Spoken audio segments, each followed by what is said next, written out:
असतो मा सद्गमय तमसो मा ज्योतिर्गमय मृत्योर्मामृतं गमय। ओम शांति शांति शांति। ठीक है, now come to today's topic, कर्म निर्वाही का रस।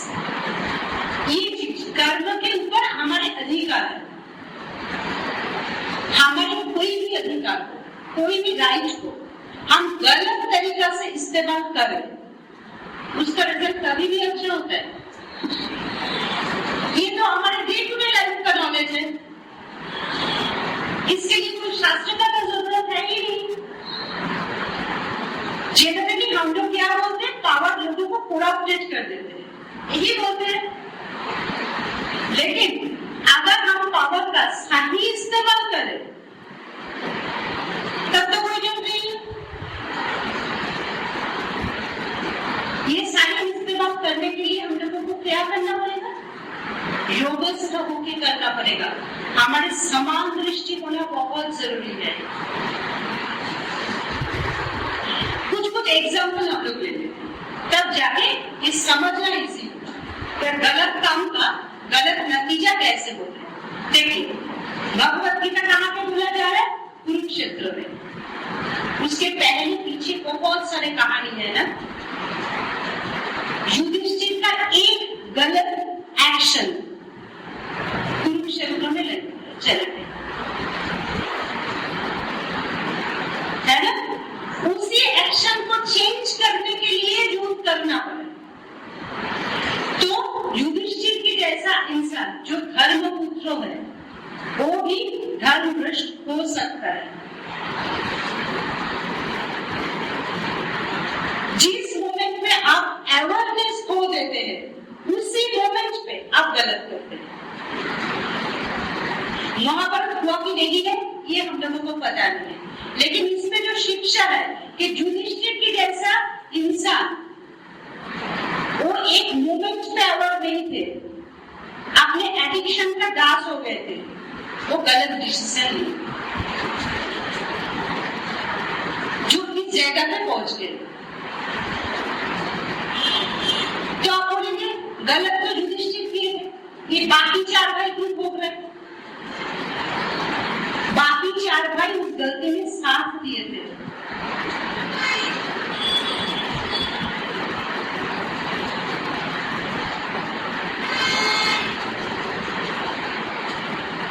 उसके बाद ये हम युधिष्ठिर से एंगल से देख रहे हैं, हम दुर्योधन के एंगल से देखें। पांडव लोग क्या किए, वो गलती के बाद अपना गलती सुधार लिए, वो नॉलेज उन लोगों के पास था। Krishna is nothing but consciousness. वो इंसान है कि नहीं पता नहीं, लेकिन वो एक कॉन्शियसनेस है जो उसके बाद से उन लोगों को गाइड किया, वो मानते गए, इसीलिए उस मुसीबत से युद्ध करके भी निकल गए। लेकिन दुर्योधन का क्या था, उसका ख्याल करके कि ये भी हम लोगों को होता है।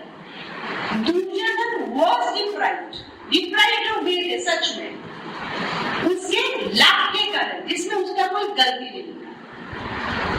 धृतराष्ट्र ब्लाइंड थे, ये उनका गलती नहीं था, उसके कारण वो राजा नहीं हुए। धृतराष्ट्र राजा नहीं, इसलिए दुर्योधन भी नहीं हुए। तो हमेशा मानते थे हम डिप्राइव्ड। हम लोग बहुत समय डिप्राइव्ड होते हैं, हर इंसान कभी ना कभी होते हैं। हम डिप्राइव्ड होने का मतलब ये है क्या कि हम दुनिया को तहस-नहस कर दें?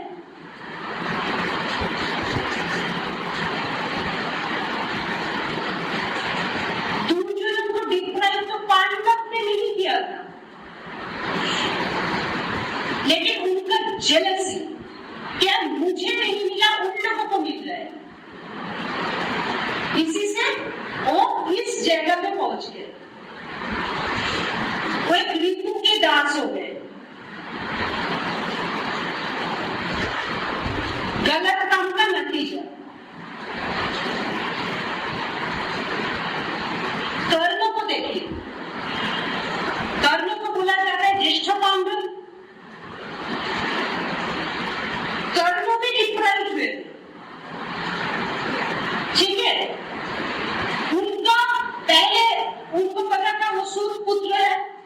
इसलिए उनको हर वक्त नहीं मिल रहे। ये उनका एक ग्रज था, वो भी जेलस हो गए थे, इंस्टिंक्ट में वो चलने शुरू किए। इतना बड़ा पीर, इतना बड़ा दादा करना, वो इस नतीजे में पहुंचे। Just lack of awareness.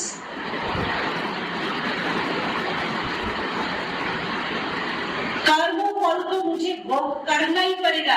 जिस चीज को हम भोग करते हैं उसके ऊपर हमारे अधिकार होता नहीं है। We are bound to do. We are bound to accept by choice or by compulsion. कर्मों फल से आप भाग नहीं सकते, इसीलिए काम करने का पहले सोचिए। क्या तुम बिजनेस करो तुम्हारा प्रॉफिट दूसरा कोई ले जाएगा? एकदम नहीं। वो बोले तुम्हारे कर्म फल जो है उसके ऊपर तुम्हारे अधिकार नहीं है। सो बी एवर।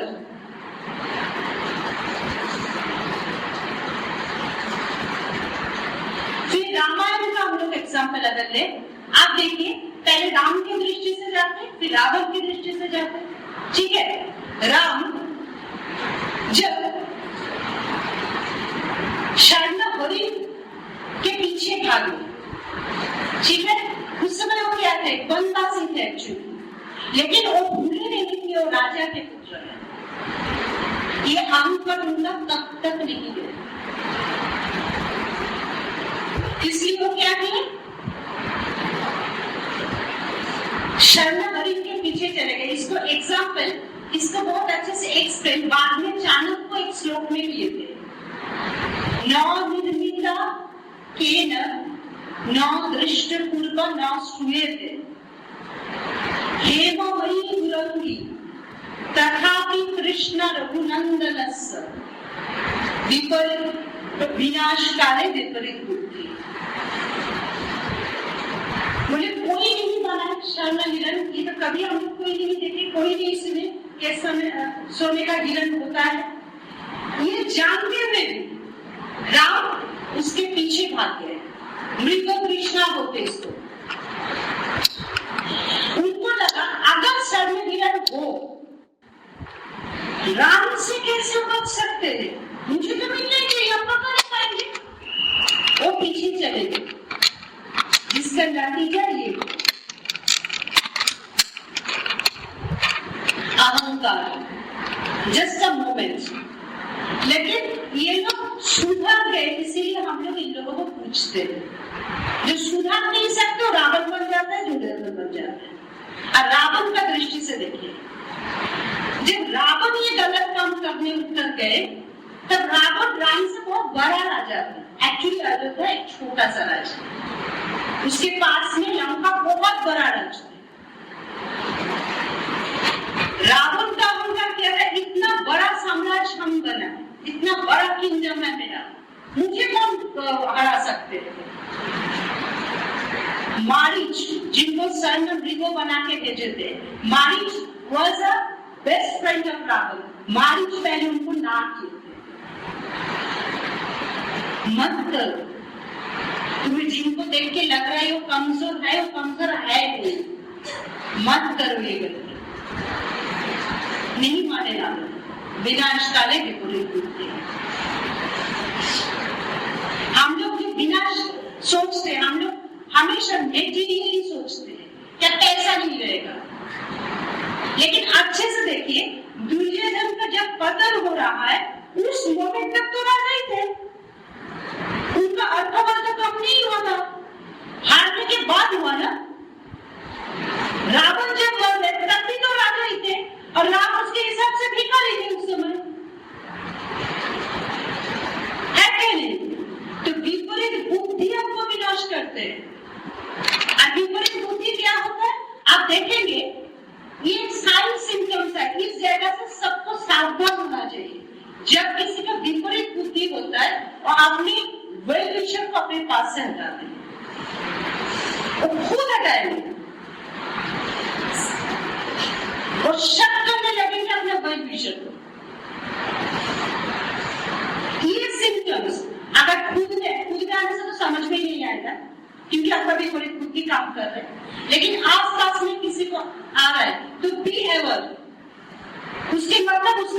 आजकल आ गया, वो खुद का तकलीफ के कारण हो जाए वो गाय क्या करके देखिए, आप लोग बहुत लोगों को खत्म होते हुए देखिए, या फिर ऑलमोस्ट सब कोई बिजनेसमैन है, बिजनेस के दृष्टि से देखें, जब बिजनेस में लॉस होता है इस तरह का डिसीजन नहीं होता है। जब परिवार में गड़बड़ होता है इस तरह का डिसीजन नहीं होता है। और अजीब बात है, उन लोगों को मोमेंटरी सक्सेस नहीं मिलता है ताकि और आगे बढ़े। जब भगवान देखते हैं इसको समझा बुझा तो और कुछ नहीं होगा, तब उनको आगे बढ़ने का ताकत देते ताकि उसका विनाश खुद ही करे।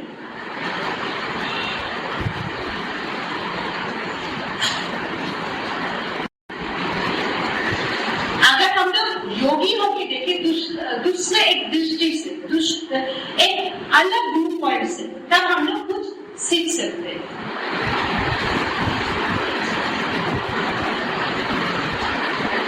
हम लोग इंसान है, human being is the wonderful creation of God, most wonderful creation, क्योंकि हमारे पास दिमाग है, हम सोच सकते हैं और कोई जानवर नहीं सोच सकते। दूसरा जानवर अगर सोचते हैं तो आहार निद्रा भय मैथुन, इस कारण से सोचते हैं, हम लोग उसके आगे सोच सकते हैं।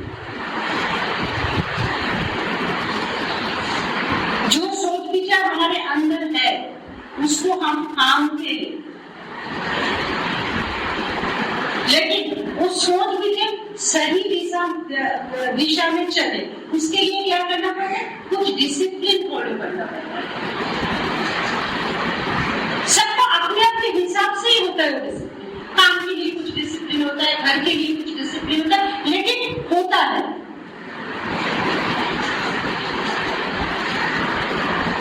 And you have to follow this.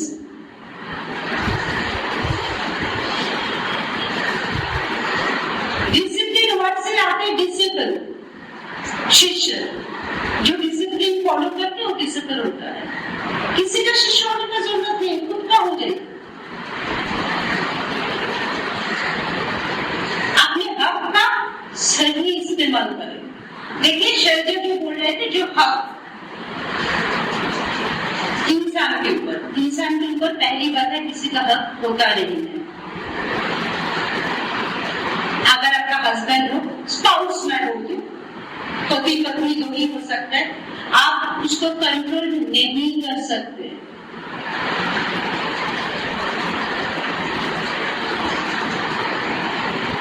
आप दोनों में दोस्ती हो सकता है, समझा सकते हैं, सचमुच में कंट्रोल कर सकते क्या, है ना? ये जो लोग बोलते हैं ना, जनरली हस्बैंड वाइफ में हस्बैंड के लिए, क्योंकि मेल डोमिनेटिंग सोसाइटी है आज भी हमारा, इसीलिए बोलते हैं उन्होंने उनका वाइफ को बहुत स्वाधीनता दी। स्वाधीनता देंगे कैसे? स्वाधीनता वर्ड का मतलब क्या है? स्व अधीनता, खुद का अधीन होना। कोई आपको किसी को कैसे दे सकते है क्या? नहीं, वो कोई दूसरा कोई आपको दे सकते।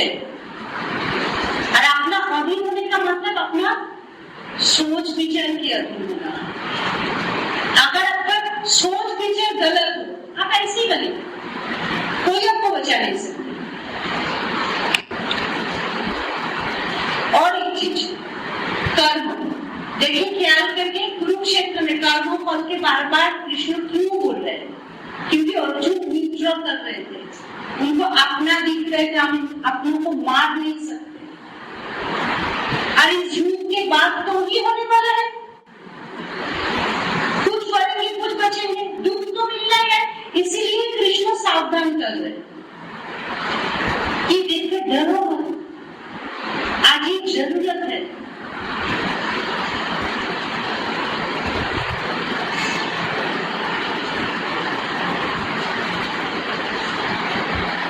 इस काम को, कोई भी काम को हम लोग अगर ऐसे देखिए, युद्ध तो हम लोग रोज करते, खुद से, बाहर की किसी से, ये वर्ड तो रोज ही रहेगा। आप जो जी है ये वर्ड है इन अ डिफरेंट फॉर्म।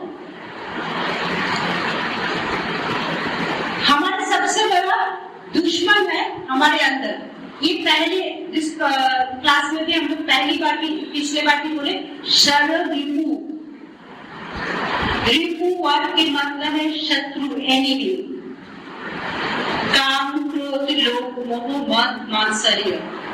कोई भी काम इसके एक के इंस्टिंक्ट में जाके आप करें वो गलत हो गई। और ये 6 बहुत अच्छे दोस्त हैं। आप एक को लाइए, बाकी 5 आ ही जाएगा। पांडव से भी इन लोगों में प्यार बहुत ज्यादा है। किसी एक को गुस्से मत देना, हमारे अंदर रहता ही है। अगर अवेयरनेस ना रहे तो हम समझ ही नहीं पाएंगे कि वो घुस रहा है, मुझे डोमिनेट कर रहा है। उस डोमिनेशन से बचना है। क्या कर सकते हैं हम लोग? एक जीता जाता एग्जाम्पल ले जो हम लोग सब जानते हैं, वर्ल्ड वॉर 2 क्यों हुआ था? एक इंसान की घृणा इतना फैल गया, एक इंसान की घृणा, उसका ताकत इतना था। हिटलर की घृणा था जीन्स के लिए। जीन्स पता है ना, यहूदी जो होते हैं, दे आर जर्मन बॉर्न, लेकिन उनका धर्म अलग होता है, क्रिश्चियनिटी नहीं है। ज्यूस की तरफ लिए हिटलर के मन में बहुत घृणा था। और इस घृणा का जड़ क्या था पता है? हिटलर का स्टेप फादर ज्यूस थे। मेरे साथ कोई इंसान अगर गलत करे, इसके मतलब ये है क्या उस कम्युनिटी का सब लोग खराब है? ऐसा कभी हो सकता है? ये तो बीमारी है, मन की बीमारी है ये सोच। और इस घृणा का ताकत इतना था कि वो इस घृणा को फैलाते गए धीरे धीरे करके। फर्स्ट वर्ल्ड वॉर के समय से हिटलर ये फैलाना शुरू किया। एक्चुअली फर्स्ट वर्ल्ड वॉर में हिटलर सोल्जर को युद्ध किए थे। उसके बाद से वो ये फैलाना शुरू किए, जो एक्चुअली 20 साल लगा फिर एक वर्ल्ड वॉर बनने में। और अजीब चीज देखिए, उस समय बहुत तो हिटलर के फॉलोअर्स हो गए थे। अगर आप साइको एनालिसिस करेंगे, आप देखेंगे हम सबके जैसे डोंट टेक इट अदरवाइज, जब हम लोगों को एक सपना रहता है हम इंसान के ऊपर डोमिनेशन लाए। सब मेरे बात माने, मेरे बात चले, ये हम सबके अंदर होता है। I will be the richest. लेकिन हम लोग सब हर समय कर तो नहीं पाते। तो जो कर पाते हम लोग उनको एडमायर करना शुरू करते हैं। हम समझ भी नहीं पाते उनका रिपू का दास हम हो रहा है। ये मेरा कोई मर्जी है ही नहीं, हम होते जा रहे हैं। तो हिटलर का बहुत सारे फॉलोअर्स हो गए, बहुत सारे फॉलोअर्स हो गए। वो दुनिया में कैसे फैले? जिन लोगों को बांटना कितना शुरू किए, ये ग्रुप नाजी ग्रुप हो गए। सोचिए एक आर्मी बन गए, इस घृणा के चलते एक आर्मी बन गए, जिनको मारना शुरू किया। इसका लॉस क्या है? आप लोगों को किसको पता है? अल्बर्ट आइंस्टाइन जीव है, जर्मनी अल्बर्ट आइंस्टाइन के जैसा साइंटिस्ट को खो दिया इस घृणा के नतीजा था। अल्बर्ट आइंस्टाइन उस समय जर्मनी से ज्यादा यूरोप का दूसरे कुछ कंट्री में साइंस का तरक्की ज्यादा हुआ था। अल्बर्ट आइंस्टाइन पहले स्कूल कंप्लीट करने के बाद कॉलेज के लिए गए थे स्विट्जरलैंड, वहां से ब्रिटेन, वहां से अमेरिका गए थे फॉर रिसर्च। ये जो फेज है, इसी समय नाजी का अपलिफ्टमेंट शुरू हुआ। वो जब अमेरिका में थे तब वो देख रहे कि जीव्स को बुरी तरह से मार रहे, वो अपनी फैमिली लेके वापस ले जाए।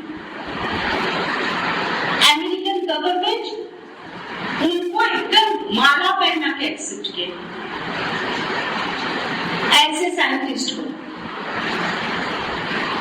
जो जर्मनी खो गई। अल्बर्ट आइंस्टाइन जब अमेरिका में थे तब रूजवेल्ट थे वहां का प्रेसिडेंट। आप सोच नहीं सकते आइंस्टाइन हमेशा इसके खिलाफ थे क्या वेपन्स बनाने के लिए साइंस का इस्तेमाल हो, इस चीज के खिलाफ थे एक्चुअली।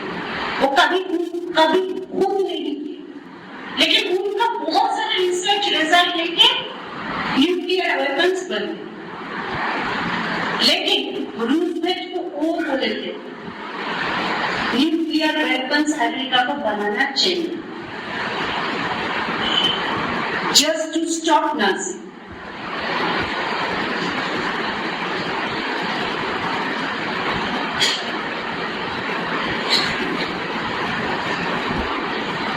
हम लोग हिरोशिमा नागासाकी सबको जानते हैं। जापानीज के लिए दुख में हमारे एकदम दिल भर जाता है। लेकिन ये आप लोगों को पता है हिरोशिमा नागासाकी क्यों हुआ था? Yes, it was a retaliation of Pearl Harbor. World war 2 में क्या हुआ? हिटलर को भी कुछ कंट्री हेल्प करना शुरू किए, क्योंकि अगर आप देखेंगे हिटलर क्या था, उनका बुलंद आवाज धमकाबाजी बहुत था। ऐसे जो लोग होते हैं इन लोगों को सब लोग सोचते हैं बहुत ताकत है, कुछ भी कर देंगे, क्योंकि यूरोप को तहस नहस करना ऑलरेडी शुरू किए। जापान हिटलर को सपोर्ट किए। जापान का एक वेस्टेड इंटरेस्ट था। जापान का उस समय नेचुरल रिसोर्स बहुत कम हो रहा था। पैसिफिक ओशन के ऊपर जापान अपना कब्जा चाह रहे थे, जिसको कब्जा अमेरिका के हाथ में थे। इसलिए जापान कहते हैं हिटलर को सपोर्ट किए। सपोर्ट करके क्या किए? 1939 में वर्ल्ड वॉर 2 शुरू हो गया था। 2 साल ऑलरेडी हो चुका, क्योंकि पहले 4.5 साल हिटलर के बानी को जीतना शुरू किए, जीते थे। जापान सोचे इस मौका में हम पर्ल हार्बर, अमेरिका का एक हार्बर है, वहां पे जाके बॉम्बिंग करें। वो करने से अमेरिका को हम दबा सकते। पर्ल हार्बर में पहला बॉम्बिंग हुआ था दिसंबर 1941।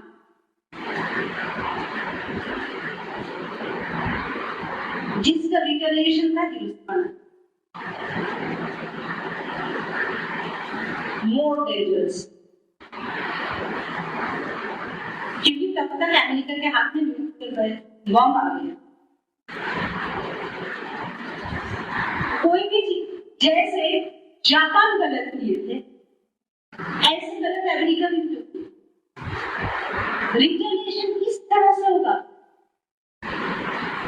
ये तो दोनों देश का एडमिनिस्ट्रेटिव डिसीजन था। और भोगे कौन? आम आदमी, जिन लोगों का इसमें भी पार्ट ही नहीं था। एक इंसान का एक गलत डिसीजन अगर उसके हाथ में ताकत दिया जाए तो दुनिया को तहस नहस कर सकते हैं। वो भुला देते लोगों को, ये लोग ही नहीं चाहते।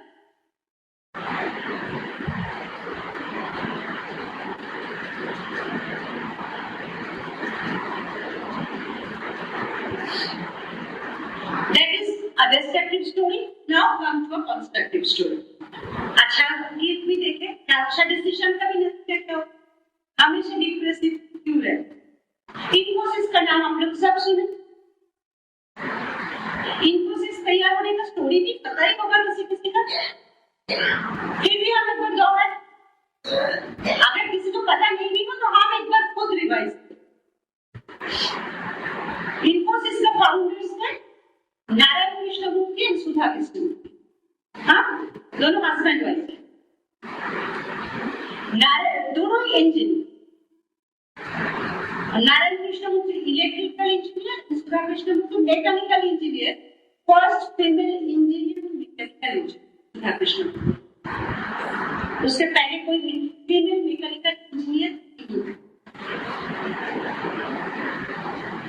लेकिन थोड़ा बहुत फीमेल उस समय बहुत ही कम इंजीनियर थे, थोड़ा बहुत दूसरे स्ट्रीम में मैकेनिकल इंजीनियर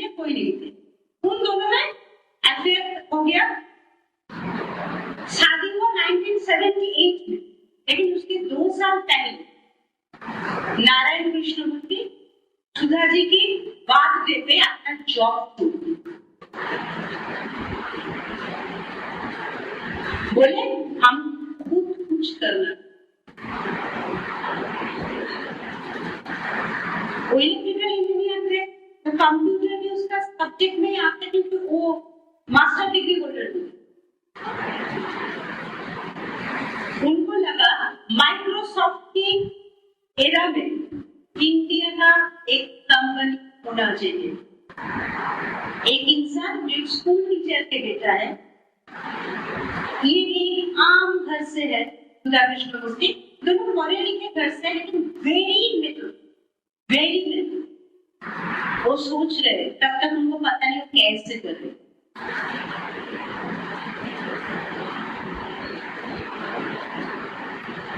अब ये भी वो बोले, देखो अगर तुम मुझसे शादी करोगी, कुछ साल हम एक पैसा करने का शुरू नहीं कर सकते, घर तुम्हें चलाना।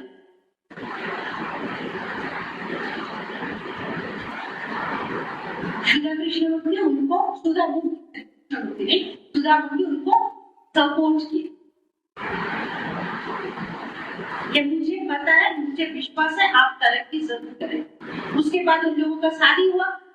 जब शादी हुआ, सुधा जी की पापा ने मुझसे पूछे, ये तो बेटा है, हम रिलेटिव्स को क्या बताएंगे सुधा का हस्बैंड क्या करते, क्या है वो? तो सुधा जी बोले आप इतना ही बताइए, वो सुधा के हस्बैंड। अब कुछ बोलने का जरूरत है, इतना ही काफी। 1981 में इंफोसिस शुरू हुआ। आज आप लोग देखिए, एक सही डिसीजन। और अगर एक डिसीजन आप ले रहे सिर्फ खुद के इंटरेस्ट के लिए नहीं है, हर आप कोई भी डिसीजन ले, कुछ भी, उसमें कुछ लोग जुड़े हुए रहे। हो सकता है आपका परिवार, आपका नेबर्स, आपका सोसाइटी, आपके आसपास में जो है, हर छोटे से छोटे डिसीजन में आप देखिए आपके साथ में जो लोग है वो एफेक्टेड हुए, कोई ना कोई फॉर्म में। ये सोच के अगर हम डिसीजन लें, वो डिसीजन गलत हो ही नहीं सकता।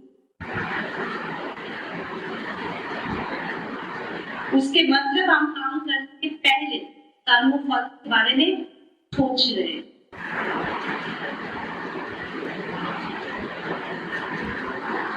नेक्स्ट लाइन में तो आप ये भी बोल सकते, दीदी नेक्स्ट लाइन में तो कृष्ण बोल रहे कर्मों फल के हटो मत। ऐसे डिसीजन भी तो हम लोगों को बहुत समय लेना पड़ता है, जो उस समय के लिए लगता है बहुत खराब है,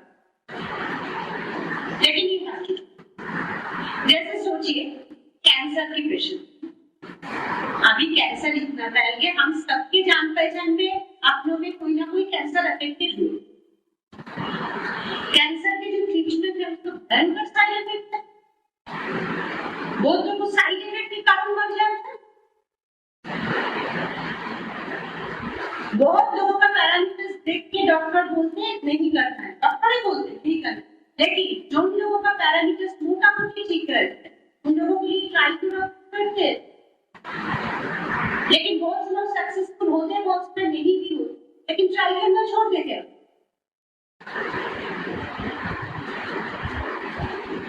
है क्या नहीं? ट्राई तो करते ही।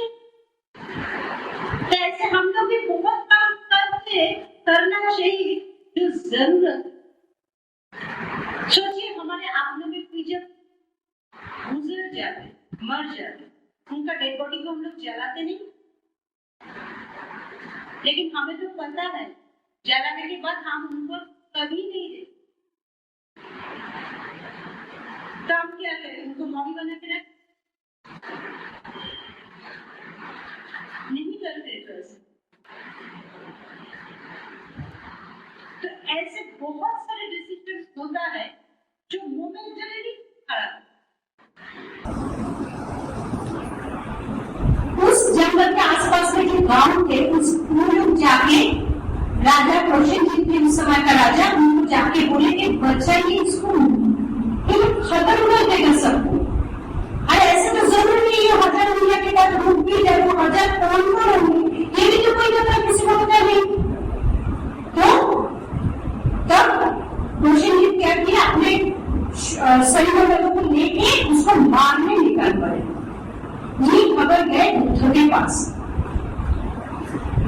बुद्ध को अंगुलीमाल के बारे में कुछ नहीं समझ पता था क्या ऐसे है, लेकिन बुद्ध और पूरा इंफॉर्मेशन लेके ये चीज को खोज के लाए कि वो पहले ऐसे नहीं था, वो आगे ऐसे बन गए। रोशनजीत जिस रास्ते में बुद्ध दूसरा तरीका से सोचा, पूरी तरह से जंगल के अंदर चले गए। गौतम बुद्ध के जो शिष्य थे उन्होंने माना कि मत चाहिए, वो भयंकर इंसान है, उसका नसों लिया करता ही उंगलियां खो गया और एक बाकी है, आप मत चाहिए। लेकिन बुद्ध गए और मुनिमन सामने आ गए उस जंगल में, उनको मारने वाले ही थे। बुद्ध बोले कोई बात नहीं, तुम मुझे मारो, लेकिन एक क्वेश्चन है बनने के पहले मेरा, उसका उत्तर तुम दो, उसके बाद मुझे मारो।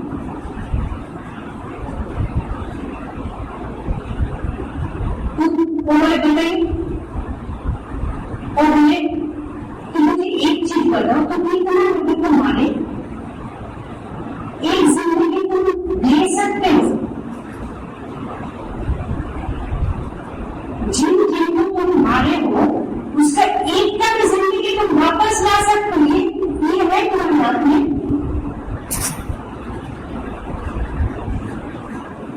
फर्स्ट टाइम कोई अंगुलीमाल को धक्का दिए, वो सोचने लगे।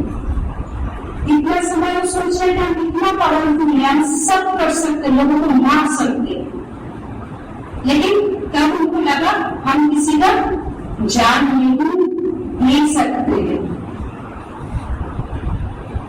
तब रुक गए और बुद्ध के शरण लिए, बुद्ध का शिष्य बन गए। लेकिन वो शिष्य बनने के बाद भी उस गांव के लोग जिनका फैमिली का इतना लोगों को मारे थे, जिन लोगों का वो लोग छोड़ देंगे कि आप संन्यास ले लेने से, वो लोग तो छोड़ेंगे नहीं, वो लोग तैयार हो गए अंगुलीमाल को मारने के लिए। आ गए बुद्ध तक उन लोगों को बोले मारने के पहले एक चीज सोचो, जो अंगुलीमाल उन लोगों को मारे ये वो तो है ही नहीं।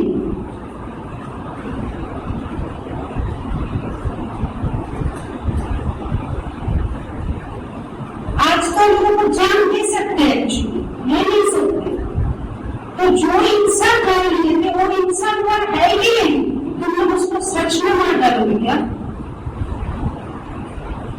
वो लोग भी जो सुधर गए उसको माफ करना भी तो आना चाहिए।